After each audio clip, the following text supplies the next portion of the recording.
students, welcome to my channel. Today we discuss the topic demand. Demand पढ़ेंगे हम theory of demand के बारे में। तो फर्स्ट ऑफ ऑल हमें बताना चाहिए कि डिमांड होती क्या है। डिमांड होती है कि जब तीन चीज़ें मिलकर एक डिमांड बनाती है। तीन चीज़ें वो कौन सी हैं? फर्स्ट है हमारी डिज़ायर, सेकेंड है हमारी विलिंग और थर्ड है हमारी एबल टू पे।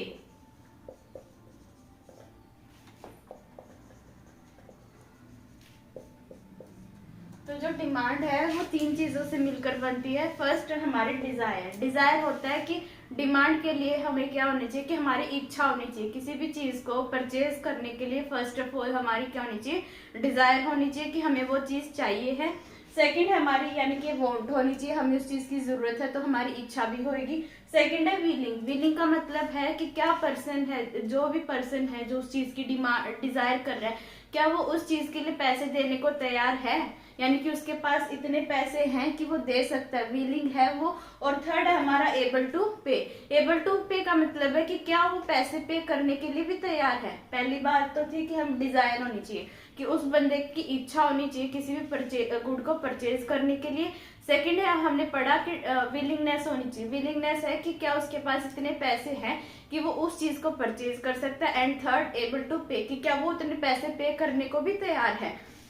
तो ये तीन चीजें मिलकर हमारी क्या बनाती है? डिमांड बनाती है।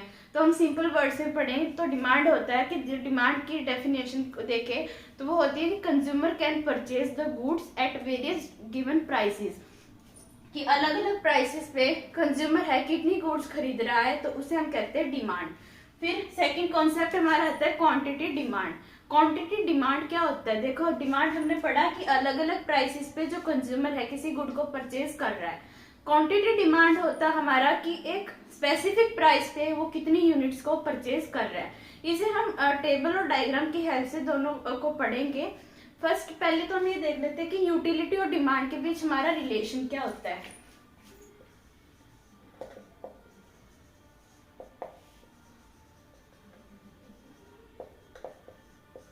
यूटिलिटी और डिमांड के बीच रिलेशन क्या होता है? हमने लास्ट वीडियोस में देखा था कि यूटिलिटी हमारी होती है कि किसी भी वांट को सेटिस्फाई करना, उसे हम कहते हैं यूटिलिटी, यानी कि want satisfying power is called utility. तो डिमांड क्या होता है? यानी कि यहाँ से आपकी इच्छा ही आई है ना कि आपको वो चीज चाहिए है, और जब तक वो चीज नहीं मिलेगी आपको, यानी कि आप उसकी डिमांड नहीं कर लेते तब तक आपकी सेटिस्फेक्शन भी नहीं होगी।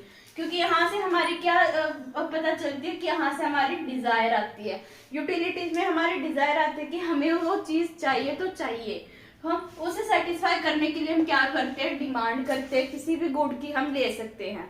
अब हम देखते हैं कि क्वांटिटी डिमांड और डिमांड तो हमने देख लिया कि डिमांड होता है कि जो तीन चीजें आती हैं। अब ये देखते हैं कि डिमांड बनती कैसे है। हमने बात की कि डिमांड है वो तीन चीजों को मिला के तो बनती है। तो हम एक एग्जांपल लेते हैं। मान लो एक पुअर पर्सन है, उसकी डिजायर, किसी की भी डिजायर हो सकती है, कोई पुअर पर्सन उसकी भी हो सकती है कि उसकी इच्छा है कि उसके पास ना कार हो। क्या वो डिमांड है? तो आंसर है आपका नो। क्योंकि वो डिमांड क्यों नहीं है? क्योंकि वो सिर्फ डिजायर कर रहा है, उसकी सिर्फ इच्छा है, ना तो उसके पास इतने पैसे हैं कि वो उस चीज को खरीद सकता है, यानी कि कार को खरीद सकता है, और ना ही उसके पास देने के लिए हैं।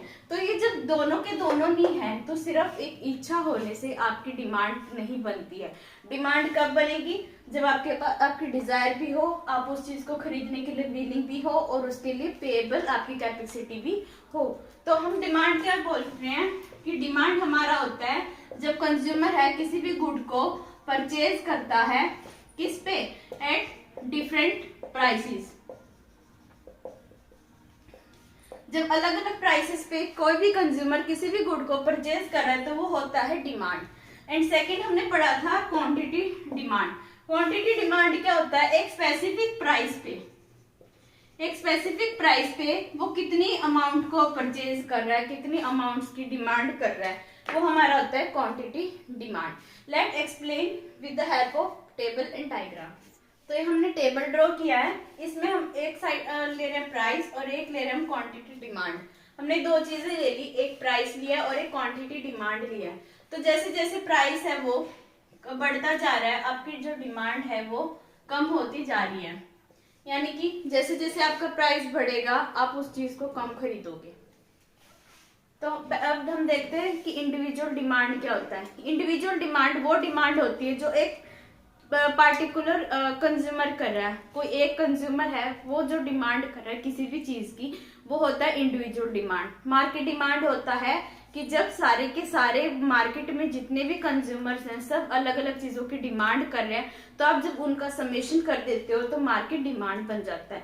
यानी कि ये जो मार्केट डिमांड है वो क्या है, summation of the individual demand, की जितने भी कंज्यूमर्स हैं आपके एक मार्केट में उन सबकी जो डिमांड मिला के जो डिमांड आती है वो मार्केट डिमांड आती है। और एक इंडिविजुअल डिमांड होती है जब एक पार्टिकुलर कस्टमर है या कंज्यूमर है वो किसी चीज की डिमांड कर रहा है, वो होता है इंडिविजुअल डिमांड। अब जो डिमांड होता है और डिमांड फंक्शन, डिमांड फंक्शन किस किस के फंक्शन होता है, तो क्वांटिटी डिमांड है जो it is a function of price पे डिपेंड करता है कि प्राइस किस तरीके से, जब आप किसी चीज को भी कंज्यूम करते हो उस चीज की डिमांड करते हो। सेकंड, इनकम, कंज्यूमर की इनकम कितनी है उसके हिसाब से वो चीजों को खरीदना चाहेगा। फिर prices of related goods, prices of related goods, अलग अलग गुड्स होते हैं तो किस तरह से एक प्राइस का, अगर एक गुड का प्राइस है कम या ज्यादा हो रहा है तो आप कौन से गुड को खरीदना पसंद करते हो, प्राइसेस ऑफ रिलेटेड गुड्स। आपके टेस्ट हैं, कंज्यूमर के टेस्ट है वो बदलते रहते हैं, उसके प्रेफरेंसेस है टाइम टू टाइम चेंज होते हैं। तो ये सब क्या है, डिमांड है जो है वो किस किस का फंक्शन है, अलग अलग फैक्टर्स का फंक्शन है। यानी कि जो डिमांड है वो डिपेंड करती है प्राइस पे भी, इनकम पे भी, प्राइस जो रिलेटेड गुड्स का उन पे भी करती है, एंड टेस्ट एंड प्रेफरेंसेस भी करती है। तो हम अलग अलग फैक्टर्स को लेटर डिटेल में देखते हैं। जब हम रिलेशनशिप देखते हैं डिमांड और प्राइस के बीच का, जब हम इन दोनों का रिलेशनशिप देखते हैं तो हम और फैक्टर्स को क्या रखते हैं, कांस्टेंट रखते हैं। अदर फैक्टर मैंने भी बताया था कि इनकम होती है और टेस्ट प्रेफरेंसेस हो जाते हैं, लोगों की एक्सपेक्टेशंस होती हैं, उन सबको हम कांस्टेंट रखते हैं। तब हम रिलेशनशिप देखते हैं डिमांड एंड प्राइस का, कि इन दोनों के बीच में क्या रिलेशनशिप है, यानी कि किस तरह से दोनों एक दूसरे के साथ रिलेट करते हैं। तो जो क्वांटिटी डिमांड है वो फंक्शन होता है प्राइस का।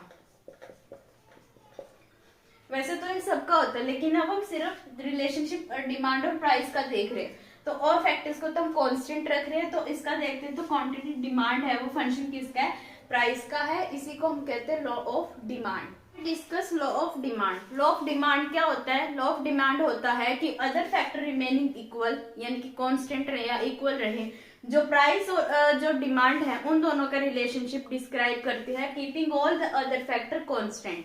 आई रिपीट, लॉ ऑफ डिमांड है वो एक्सप्लेन करती है relationship between the demand and price, keeping other factor constant. Other factors such as income of the consumer, taste and preferences, price of related goods, expectations etcetera.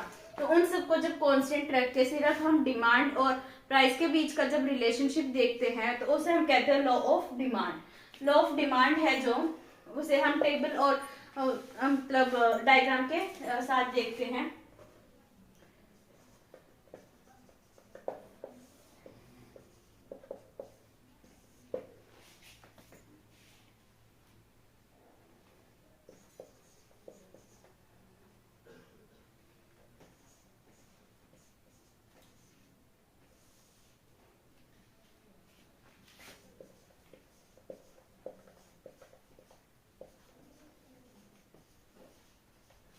अब हम इसमें table में देखते हैं तो एनालाइज करें तो हम देख रहे हैं कि जैसे जैसे आपका प्राइस है वो कम हो रहा है, आपकी डिमांड इंक्रीज हो रही है।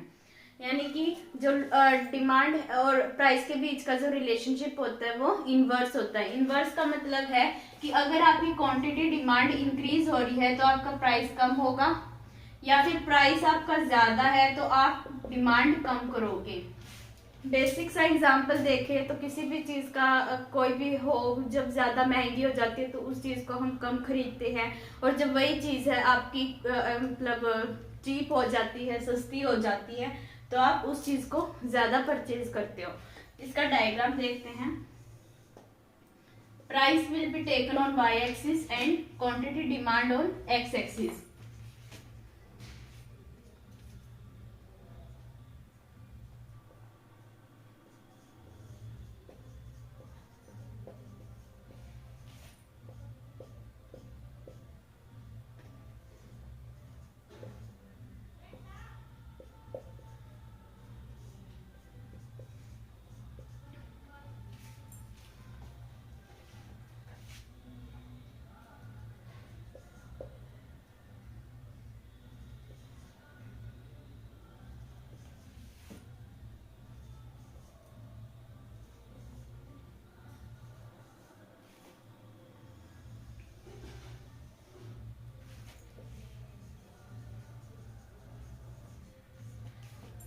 हम देखें कि जब प्राइस 12 था तो जो कंज्यूमर वो परचेज कर रहा था 10 यूनिट्स, जैसे ही प्राइस कम हुआ उसने ज्यादा यूनिट्स को परचेज करना शुरू कर दिया। यानी कि यहाँ पे देखो 10 से 8, जब 2 से प्राइस कम हो रहा है तो जो चीजें हैं वो 10 यूनिट से कंज्यूमर इंक्रीज कर रहा है। तो जो इस वजह से क्या होता है, जो हमारा डिमांड कर्व होता है वो स्लोप डाउनवर्ड होता है, यानी कि उसकी जो स्लोप होती है वो डाउनवर्ड होती है from left to right. And वो डाउनवर्ड स्लोपिंग क्यों होता है? Because of the inverse relationship between the price and demand और अदर थिंग्स बीइंग इक्वल को हम एक नाम से कहते हैं सीट्रस पैरिबस। ये इंपॉर्टेंट है, ये एग्जाम्स में ही पूछा जाता है।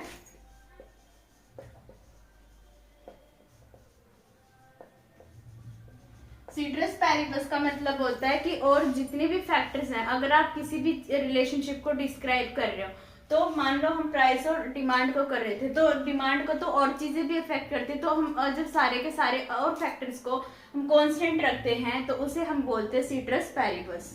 तो लॉ ऑफ डिमांड मैं फिर से बता रही हूँ कि स्लोपिंग डाउनवर्ड क्यों होती है, क्योंकि रिलेशनशिप होता है वो इनवर्स होता है प्राइस और डिमांड के बीच का, जिस वजह से जो लॉ ऑफ डिमांड है हमारी या डिमांड कर्व है वो हमारा डाउनवर्ड स्लोपिंग होता है। तो ये मान लीजिए इंडिविजुअल कर्व है,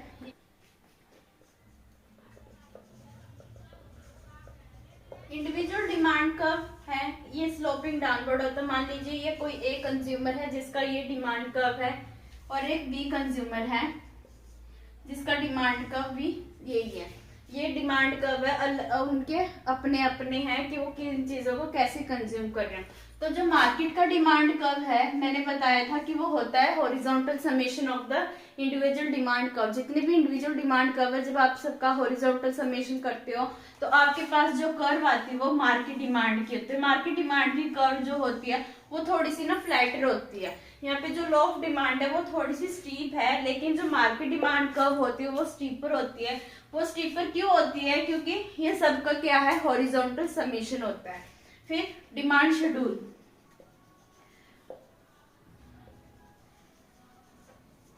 डिमांड शेड्यूल क्या होता है? जिसमें अलग अलग प्राइसेस पे कितनी क्वांटिटीज को परचेज किया जा रहा है वो शो करता है और डिमांड कर्व शो करता है कि उसका रिलेशनशिप कैसा है। तो डिमांड कर्व हमें बताता है कि प्राइस कम होने की वजह से कंज्यूमर की डिमांड कैसे चेंज हो रही है, और डिमांड शेड्यूल शो करता है अलग अलग प्राइसेस पे कंज्यूमर कितनी क्वांटिटीज को परचेज कर रहा है।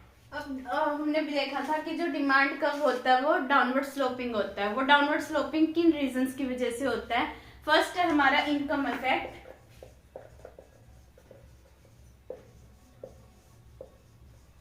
एंड सेकंड है हमारा सब्स्टिट्यूशन इफेक्ट।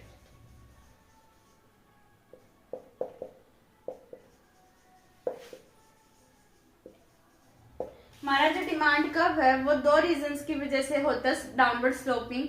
वो क्यों होता है? पहला हमने रीजन देखा कि इनकम इफेक्ट होता है। इनकम इफेक्ट कैसे हो सकता है? मान लीजिए एप्पल एक गुड है और जो पर्सन है, कोई पार्टिकुलर कंज्यूमर है जिसकी इनकम है 100 रुपए, उसकी इनकम 100 रुपए है, एप्पल का प्राइस पहले था 50 रुपीज। अब एप्पल का जो प्राइस है वो कम होके कितना हो गया, 30 रुपीज हो गया। पहले वो क्या कर रहा था, 100 रुपए में उसे अगर एप्पल परचेज करने थे तो वो 2 kg कर पा रहा था। आई रिपीट कि पहले जो प्राइस था एप्पल का वो 50 रुपीज था और इनकम थी कंज्यूमर की 100 रुपए, तो उस वजह से वो सिर्फ 2 किलो एप्पल परचेज कर पा रहा था। लेकिन जैसे ही कंज्यूमर एप्पल का जो प्राइस है वो कम हुआ, उस वजह से क्या हुआ कि कंज्यूमर है वो ज्यादा परचेज कर पा रहा है। उसकी इनकम तो उतनी है लेकिन किसी भी चीज का प्राइस कम होने की वजह से वो उस चीज को ज्यादा परचेज कर पा रहा है। तो उसका ये क्या हो गया कि प्राइस कम होने की वजह से आपकी जो क्वांटिटी डिमांड है वो इंक्रीज हो रही है, कि जैसे ही प्राइस उसका कम हुआ वो कंज्यूमर उसी सेम इनकम से ज्यादा परचेज कर रहा है। तो इस वजह से हमारा क्या होता है, डिमांड कर्व है वो डाउनवर्ड स्लोपिंग होता है, क्योंकि उसका प्राइस एप्पल का कम हुआ और इनकम है जो रियल इनकम होती है कंज्यूमर की वो इंक्रीज हो गई। सेकंड हमारा सब्स्टिट्यूशन इफेक्ट। सब्स्टिट्यूशन इफेक्ट होता है कि मान लीजिए कि 2 गुड्स है हमारे पास, एक तो है कोलगेट और एक हमारे पास सेंसोडाइन। दो हमारे पास गुड्स हैं, एक कोलगेट है, एक सेंसोडाइन है। कोलगेट का प्राइस है वो इंक्रीज हो गया, लेकिन सेंसोडाइन का प्राइस अभी भी वहीं पे है। तो कंज्यूमर ने क्या किया, कोलगेट का प्राइस बढ़ने की वजह से वो सब्सटीट्यूट कर गया और उसने सेंसोडाइन को परचेज करना शुरू कर दिया, क्योंकि उसकी इनकम तो उतनी है, लेकिन उसे कोलगेट अगर वो खरीदा तो उसे महंगी पड़ती। तो उसने क्या किया, अपनी डिमांड को सब्सटीट्यूट कर दिया, वो सेंसोडाइन को परचेज करने लग गया। तो इस वजह से क्या हुआ कि कोलगेट का प्राइस इंक्रीज होने की वजह से सेंसोडाइन की तो डिमांड बढ़ रही है ना, यानी कि उसी सेम इनकम में वो ज्यादा डिमांड कर रहा है। तो ये होता है हमारा सब्सटीट्यूशन इफेक्ट। दो रीजन से हमारे इनकम जो डिमांड का वो डाउनवर्ड स्लोपिंग होता है। फर्स्ट इनकम इफेक्ट है एंड सेकंड तो हमारा सब्सटीट्यूशन इफेक्ट है। कि लॉ ऑफ डिमांड अप्लाई कहाँ नहीं होता। देखो लॉ ऑफ डिमांड बोलता था कि जैसे ही प्राइस इंक्रीज होगा उस चीज की डिमांड है कम हो जाएगी, लेकिन कुछ ऐसे गुड्स होते हैं जहाँ पे प्राइस इंक्रीज होने की वजह से उसकी डिमांड भी इंक्रीज हो जाती है, यानी कि वो जो गुड्स होते हैं वो वायलेट करते हैं लॉ ऑफ डिमांड को, तब हम करते हैं एक्सेप्शंस। लॉ ऑफ डिमांड कहाँ कहाँ अप्लाई नहीं होता है। फर्स्ट है हमारा वेबलिन गुड्स।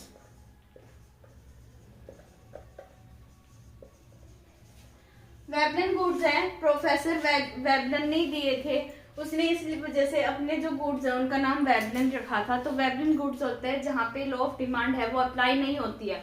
वो अप्लाई क्यों नहीं होती है कि इसका मतलब है कि लॉ ऑफ डिमांड तो बोलता था कि प्राइस इंक्रीज होने की वजह से जो क्वांटिटी ऑफ डिमांड है वो कम हो जाती है, लेकिन वेबलिन कहते थे कि कुछ ऐसे गुड्स होती है जहाँ पे प्राइस इंक्रीज होने की वजह से उसकी क्वांटिटी डिमांड है वो ज्यादा हो जाती है, लोग ज्यादा डिमांड करते हैं। जैसे कि आप ले लो डायमंड, एग्जाम्पल है डायमंड। तो देखो डायमंड है, जिस डायमंड होता है जो वो एक तरह से प्रेस्टीज का स्टेटस होता है कि हाँ ये लोग तो रिच हैं, तो रिच पीपल्स होते हैं। अगर प्राइस है डायमंड का इंक्रीज होएगा तो वो क्या करेंगे, उस चीज को ज्यादा डिमांड करेंगे। उस चीज को ज्यादा क्यों डिमांड करेंगे, क्योंकि उन्हें लगता है कि इससे उनका स्टेटस है जो वो अब और ज्यादा इंक्रीज हो जाएगा। तो स्टेटस को इंक्रीज करने के लिए वो क्या करते हैं, जैसे प्राइस इंक्रीज हुआ डायमंड का उसे ज्यादा डिमांड करते हैं। लेकिन जैसे प्राइस डायमंड का कम हुआ तो वो उस चीज को परचेज नहीं करेंगे, उसकी डिमांड कम हो जाएगी, क्योंकि उन्हें लगता है कि उनका स्टेटस जो है वो लो हो जाएगा इस वजह से।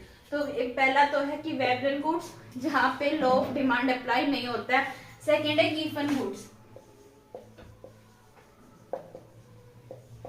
गिफन गुड्स वो गिफन ने दिए थे, वो कहते थे कि अगर किसी चीज का प्राइस है वो ज्यादा होता है तो उससे उसकी डिमांड भी ज्यादा हो जाती है। वो कैसे होएगी, मान लीजिए कोई भी गुड है हमारे पास, बाजरा है हमारे पास, एक वीट है हमारे पास। वीट का प्राइस है 30 और बाजरा का प्राइस है 10। मान लेते हैं हम कि जो वीट है वो तो 30 है, उसका प्राइस तो कांस्टेंट है, लेकिन बाजरा का जो प्राइस है वो 10 से क्या हो गया 15 हो गया। तो लोग अभी भी इसी चीज की डिमांड करें, क्योंकि वो अभी भी उसी इनकम से बाजरा को ही ज्यादा परचेज करेंगे, वीट को नहीं करेंगे, क्योंकि वीट अभी भी उनके लिए क्या है, महंगा है। लेकिन बाजरा है जो 10 से 15, प्राइस तो इंक्रीज हुआ है लेकिन वो उसी चीज की डिमांड को इंक्रीज करेंगे, क्योंकि 15 रुपीज पे भी वो ज्यादा परचेज करेंगे बाजरा को एज कम्पेयर टू वीट। तो जो गिफन गुड्स होते हैं वहां पे भी लॉ ऑफ डिमांड अप्लाई नहीं होता है।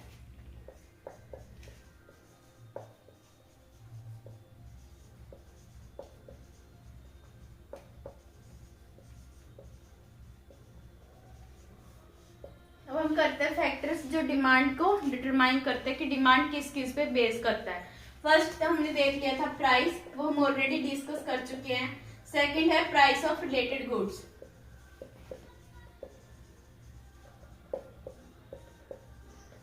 प्राइस ऑफ रिलेटेड गुड्स है, ये दो तरह के होते हैं। एक तो होता है सब्स्टिट्यूशन गुड्स और एक होता है कॉम्प्लीमेंट्री गुड्स।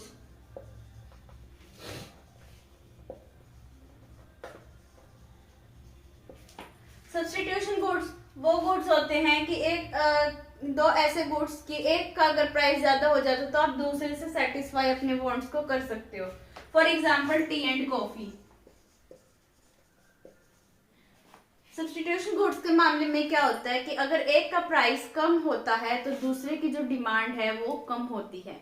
यानी कि रिलेटेड गुड्स पड़ रहे हैं तो हमेशा दो गुड्स आएंगे। रिलेटेड तभी होता है जब आपके पास एक गुड कंपेयर करने के लिए है और उसमें पहला हमारा सब्स्टिट्यूशन गुड्स। तो सब्स्टिट्यूशन गुड्स क्या कहते हैं कि अगर एक का प्राइस चेंज होता है तो उसका जो इफेक्ट है वो दूसरे गुड की डिमांड पे पड़ता है। वो कैसे पड़ेगा? मान लीजिए कि टी है, उसका प्राइस ज्यादा होगा तो लोग क्या करेंगे कि टी को छोड़ के कॉफी को कंज्यूम करेंगे। यानी कि टी का प्राइस ज्यादा होने की वजह से जो कॉफी की डिमांड है वो इंक्रीज हो रही है। आई रिपीट कि अगर टी का प्राइस है वो ज्यादा हो जाता तो लोग क्या करेंगे? कॉफी को ज्यादा परचेज करेंगे। तो टी का प्राइस ज्यादा होने की वजह से कॉफी की डिमांड में इंक्रीज आ रहा है। और अगर टी का प्राइस है वो कम हो जाता तो लोग क्या करेंगे? टी को ही खरीदेंगे, कॉफी की जो डिमांड है वो कम हो जाएगी। तो एक गुड का प्राइस इंक्रीज होने की वजह से जब दूसरे गुड की डिमांड इंक्रीज होती है तो हम उसे कहते हैं सब्स्टिट्यूशन गुड्स। इसका डायग्राम देखते हैं।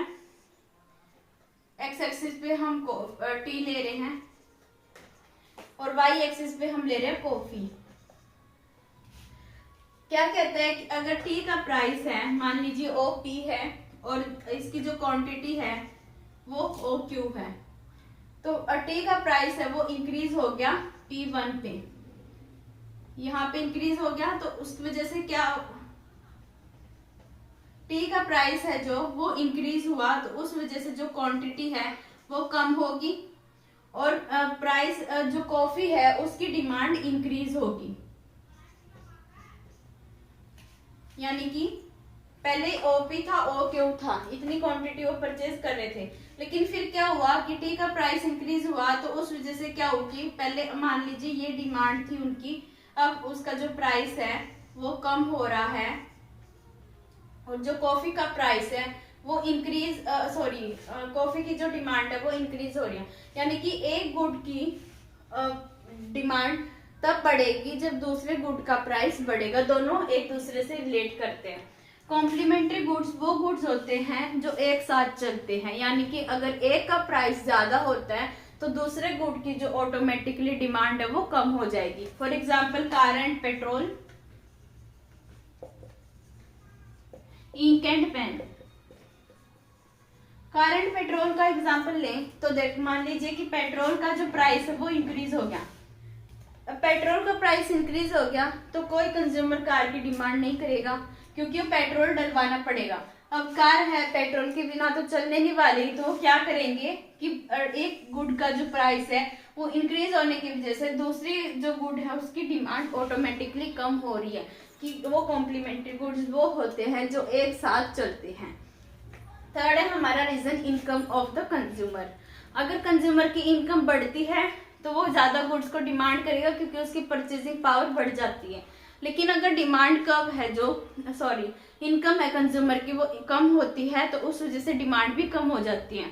तो जैसे जैसे डिमांड इंक्रीज होएगी वैसे ही डिमांड कब है वो राइटवर्ड शिफ्ट कर जाएगा। और अगर कंज्यूमर की डिमांड कम हो रही है तो उस वजह से जो डिमांड कब वो लेफ्ट की तरफ शिफ्ट कर जाएगा। फोर्थ है हमारा taste and preferences of the consumer. Taste and preferences है कि अगर कंज्यूमर का जो टेस्ट है वो मार्केट के फेवर में आ रहे हैं, यानी कि जो मार्केट में गुड्स ऑलरेडी हैं, जिन गुड्स की सप्लाई है, अगर उसी के फेवर में कंज्यूमर के टेस्ट है तो डिमांड ज्यादा होएगी। और अगर कंज्यूमर के जो टेस्ट है, प्रेफरेंसेस है, वो मार्केट डिमांड के अगेंस्ट होती है तो उस वजह से जो डिमांड है वो कम होएगी। फिफ्थ हम देखते हैं expectation of the future, near future. अगर कंज्यूमर को लगता है कि किसी गुड की प्राइस है आने वाले टाइम में ज्यादा होने वाली है तो कंज्यूमर प्रेजेंट टाइम पे क्या करेगा, उस चीज को ज्यादा परचेज करेगा ताकि फ्यूचर में उसे ज्यादा प्राइस उस चीज के लिए पे ना करना पड़े। और अगर कंज्यूमर को लगता है कि किसी पार्टिकुलर गुड का प्राइस है आने वाले टाइम में कम होएगा तो अभी वो करंट टाइम में उस चीज को कम परचेज करेगा। यानी कि जो फ्यूचर में प्राइस होने वाला है उस वजह से उसकी जो करंट डिमांड है उस पर अफेक्ट पड़ता है।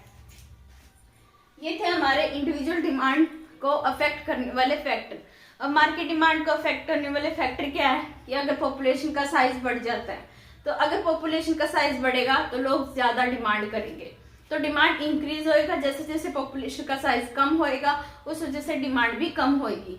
सेकेंड है साइज ऑफ द कंज्यूमर, कि कंज्यूमर किस तरह का है। माइजर्स होंगे यानी कि कंजूस होते हैं, तो आपकी जो डिमांड है वो कम हो जाएगी। और अगर कंज्यूमर है वो स्पेंड करता है अपनी इनकम को कंज्यूम करता है किसी भी गुड को, यानी कि वो कंज्यूम करता ही है, करता रहेगा, तो किस तरह का कंज्यूमर है उसके बेस पे भी हमारी जो डिमांड है वो डिटरमाइन होती है मार्केट डिमांड।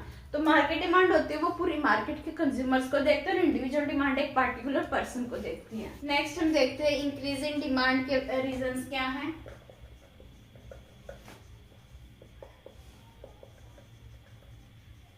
और डिक्रीज इन डिमांड के रीजंस। इंक्रीज कैसे हो सकते हैं डिमांड, जब प्राइस ही कम हो जाए, प्राइस जो रिलेटेड गुड्स का वो चेंज होए। डिमांड इंक्रीज कब होएगी, जब अगर हम सब्स्टिट्यूशन का केस लेते हैं, तो अगर एक गुड सब्स्टिट्यूशन गुड का प्राइस है वो जब कम हो जाए तो दूसरे का बढ़ जाएगा, यानी कि reduction in the price of the substitution goods, तब भी हमारी जो डिमांड है वो इंक्रीज होएगी। And reduction in the price of the complementary goods, उस वजह से डिमांड बढ़ेगी। थर्ड है हमारा इनकम, अगर इनकम ज्यादा होएगी कंज्यूमर की, इंक्रीज होएगी, तो डिमांड भी इंक्रीज होएगी। टेस्ट फेवर में होने चाहिए, कि अगर मार्केट डिमांड में जो सप्लाई ऑलरेडी है उसके फेवर में अगर कंज्यूमर के टेस्ट है तो उससे भी डिमांड इंक्रीज होएगी। एंड फिफ्थ है हमारा reduction in the price in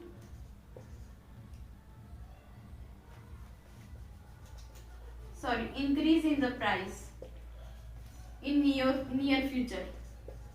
आने वाले टाइम में अगर किसी भी गुड का प्राइस इंक्रीज होता है तो उससे आज के टाइम में, करंट पीरियड में डिमांड इंक्रीज होगी। इसके ऑपोजिट जो फैक्टर्स है वो हमारे डिक्रीजिंग डिमांड के। तो गाइस ये थी हमारी आज की छोटी सी वीडियो। आई होप कि आपको पसंद आई होगी, और अगर आपको पसंद आती है तो please like share and subscribe my channel.